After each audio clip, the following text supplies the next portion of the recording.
What was the path that led you to becoming a storyteller? How'd you get into it? Yeah. Um, I think this is a really nice sort of starting point because sometimes people think that, oh, this is an industry that's not really accessible to me for one reason or another. Maybe it's too far away, or maybe just it doesn't make sense in the scheme of the upbringing that they've had. So I usually don't share this story too much, but I think it's important right now because I want to say it wasn't an industry that was supposed to be on paper accessible to me either. I'm an immigrant child. My parents are from Southern Europe.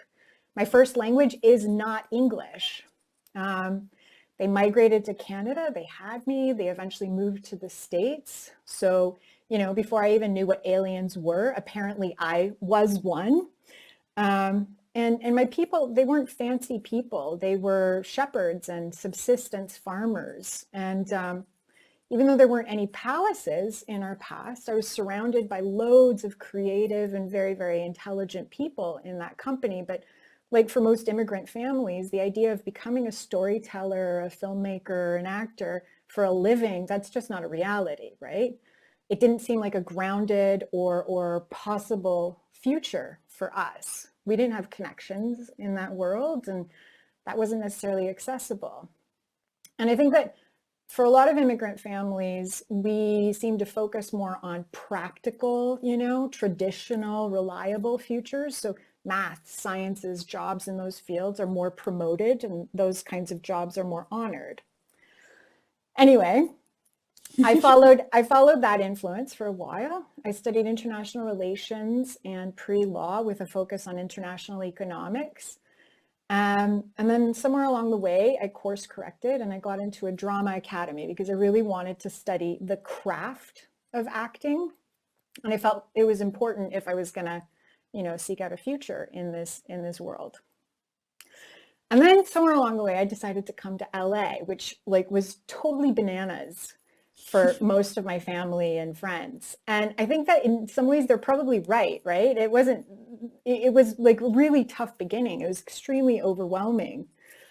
And there were times where this idea of entering into this field just seemed like such a huge mountain to climb and an impossible thing to actually accomplish.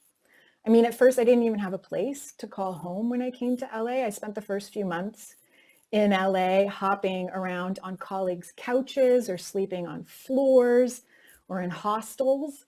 And I'll tell you what, some of those hostel experiences, they're more like scenes from like A Girl Interrupted than anything, safe and cozy and sweet. And then sometimes I even had to sleep in my car. I would park and find a place, usually in Burbank, because to me I was like, Burbank feels like really, safe and suburban. And I like put the blankets up on the windows and make a bed out of the seats and pass out. And I even remember like as I was driving around this huge city, because Los Angeles is like this ginormous sprawl of a city, I'd be going around like on Mulholland Drive and I'd see these huge houses and I'd think, oh man, just one room, please, in my brain. I'd be like, even a bathroom would be ideal. I can make a bed out of the tub. I have everything I need. I can just like lock the door. I won't take up too much space, Anyway, eventually I did get a small apartment, and I remember walking into that place and getting down on my knees and kissing the floor, because I finally had a safe place to sleep. I didn't have any furniture, right? I had blankets and pillows from my car that I kind of like laid out. But this was a place where I could be safe and I could slowly start to build a future for myself. And I did.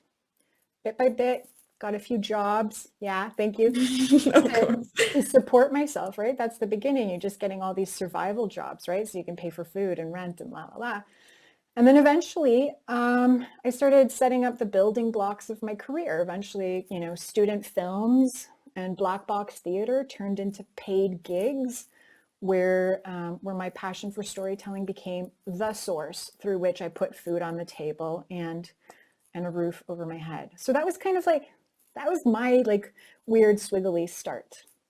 No, oh my God. I'm also the child of immigrants. So I think your story really resonated with me because like my family is very supportive of my like storytelling endeavors, but I think like my own brain kind of gets in that way too of where I'm like, well, maybe I should take a more like practical traditional job because it is more guaranteed. But yeah, I think it's so important that we have people like you that show us we can definitely make it. So thank you so much. Oh man, Um, that's cool. Thank you for sharing.